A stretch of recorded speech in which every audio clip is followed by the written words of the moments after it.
মানুষের সব সম্পর্কের আধার হলো প্রত্যাশা। পতি কেমন হবে যে আমার জীবন সুখ আর সুবিধায় ভরে দেবে? পত্নী কেমন হবে যে সর্বদা আমার প্রতি সমর্পিত থাকবে?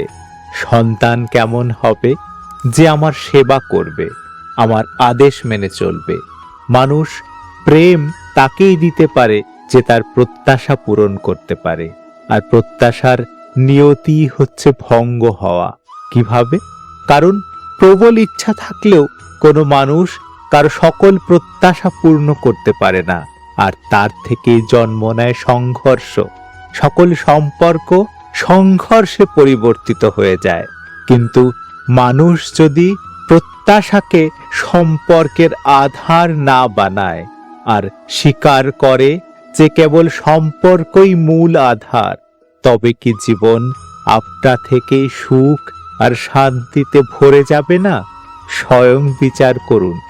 যখনই মানুষের জীবনে কোনো বিরূপ পরিস্থিতি আসে, মানুষ তখনই ঈশ্বরের কাছে প্রার্থনা করে, ঈশ্বরের সম্মুখে মিনতি করে যেন সে পরিস্থিতি থেকে নিস্তার পায়। কিন্তু এই প্রার্থনার বাস্তবিক রূপ কেমন হয় সেটা কি আমরা কখনো বিবেচনা করেছি? প্রার্থনার অর্থ হলো নিজের সমস্ত আকাঙ্ক্ষা, সমস্ত চিন্তা, সমস্ত সংকল্প, সমস্ত পরিকল্পনা ঈশ্বরের চরণে দান করা। অর্থাৎ নিজের কর্মের ফল কি হবে সেই নিয়ে চিন্তা না করে ধর্মের অনুরূপ কর্ম করা, ঈশ্বরের পরিকল্পনাকেই নিয়তি বলে মেনে নেওয়া, সেটাই তো প্রার্থনা, তাই না? কিন্তু ঈশ্বরের সমস্ত পরিকল্পনাটা বোঝা কি সম্ভব? সেসব পরিকল্পনা তো আমাদের কর্মের পরিণাম স্বরূপ প্রকাশ পায় সর্বদা। কিন্তু যদি কেউ সব কর্মকেই ত্যাগ করে, সেটা কি প্রকৃত প্রার্থনা? বাস্তবে কর্মই জীবন, আর ফলের প্রতি মোহ না করাই সত্যিকারের প্রার্থনা। যে প্রার্থনা কর্মের পথে বাধা হয়ে দাঁড়ায়, মানুষকে কার্যই করতে দেয় না, সেটা প্রার্থনা না পরাজয়? স্বয়ং বিচার করুন। যখন নিজের কোনো ভালো কাজের বদলে দুঃখ লাভ হয়, অথবা কেউ দুষ্কর্ম করেও সুখ লাভ করে, তাহলে মন অবশ্যই এ ভাবতে বসে যে তাহলে ভালো কাজ করা, ধর্মের পথে চলার তাৎপর্যটা কি? কিন্তু দুরাত্মাকে কি ভোগ করতে হয় সেটাও দেখুন। দুষ্কর্ম যে করে তার মন সর্বদা চঞ্চল থাকে, ব্যাকুল হতে থাকে, মনে সর্বদা নতুন নতুন সংঘর্ষ উৎপন্ন হয়, অবিশ্বাস তাকে সারা জীবন ছোটাতে থাকে। একে কি সুখ বলে? যে ব্যক্তি ধর্মের পথে চলে, সর্বদা সুকর্মে লিপ্ত থাকে, সৎ চরিত্রের অধিকারী হয়, তার হৃদয় সর্বদা শান্ত থাকে, পরিস্থিতি তার জীবনে সুখের বাধা হয়ে দাঁড়ায় না, সমাজে তার সম্মান আর মনের সন্তোষ সর্বদা থাকে। অর্থাৎ ভালো ব্যবহার ভবিষ্যতে সুখের পথ দেখায় না, ভালো ব্যবহার নিজেই সুখ দেয়। অপরদিকে দুর্ব্যবহার ভবিষ্যতে দুঃখের পথ দেখায় না। অধর্ম এই মুহূর্তে দুঃখকে উৎপন্ন করে। ধর্ম থেকে সুখ পাওয়া যায়, ধর্মই স্বয়ং সুখ। ভবিষ্যৎ তো প্রতিদিন প্রতিক্ষণে নির্মিত হয়।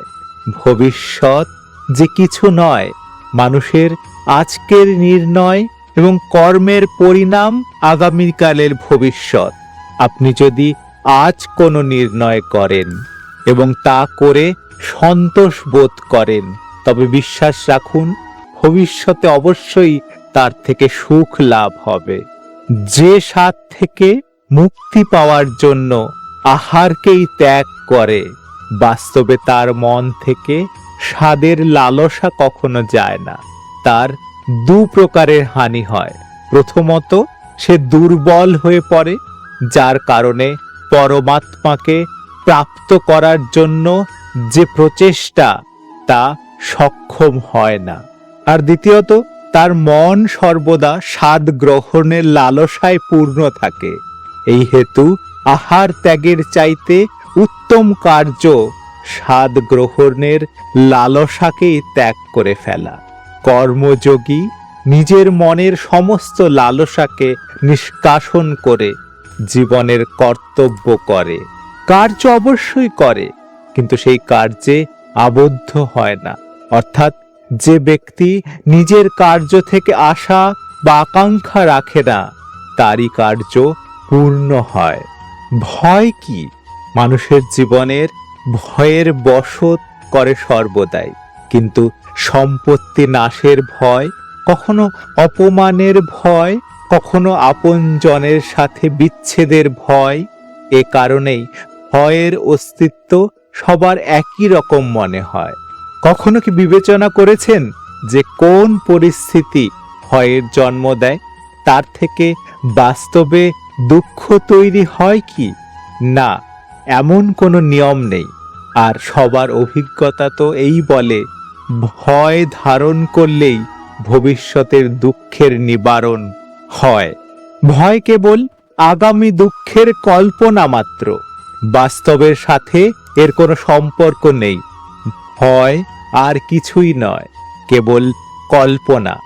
ভয় থেকে মুক্তি পাওয়া কি খুবই কঠিন কাজ? অবশ্যই বিচার করে দেখুন। নির্ণয় নেওয়ার মুহূর্তে আমরা সর্বদা কোনো অন্য ব্যক্তির উপদেশ, সূচনা, বঞ্চনা বা পরামর্শকে আধার করে থাকি। আর আমাদের ভবিষ্যতের আধার হয়ে থাকে আমাদের আজকের নেওয়া সিদ্ধান্ত। তাহলে কি আমাদের ভবিষ্যৎ অন্য ব্যক্তির পরামর্শ, অন্য ব্যক্তির দেওয়া উপদেশের ফল? তবে কি আমাদের সম্পূর্ণ জীবন অন্য কোনো ব্যক্তির বুদ্ধির পরিণাম? আমরা কি কখনো বিচার করেছি এই কথা? সবাই জানে ভিন্ন ভিন্ন লোক একই পরিস্থিতিতে ভিন্ন ভিন্ন পরামর্শ দিয়ে থাকে। মন্দিরে দাঁড়ানো ভক্ত বলে দান করা উচিত, আর চোর বলে যদি সুযোগ পাওয়া যায় তবে ওই মূর্তির গয়না চুরি করা উচিত। ধার্মিক হৃদয় ধার্মিক উপদেশ দিয়ে থাকে, আর অধর্মে ভরা হৃদয় অধার্মিক পরামর্শ দেয়। এই ধর্মময় উপদেশ পরামর্শ স্বীকার করলে মানুষ সুখের দিকে যায়, কিন্তু এই রকম পরামর্শ স্বীকার করার আগে স্বয়ং নিজের হৃদয়ে ধর্মকে স্থাপন করা কি অনেক বেশি জরুরি নয়? স্বয়ং বিচার করুন। শ্রীকৃষ্ণের আরো অনেক উপদেশ রয়েছে যা আমাদের ব্যবহারিক জীবনে অনেক কাজে লাগে। তাই শ্রীমদ্ ভগবত গীতা বিশদে পড়ার আহ্বান জানিয়ে আজকের মতো বিদায় নিচ্ছি। আপনারা দেখছিলেন সুখ চাবি চ্যানেল। সুখের সন্ধানে সুখ চাবির সঙ্গে থাকুন। ধন্যবাদ।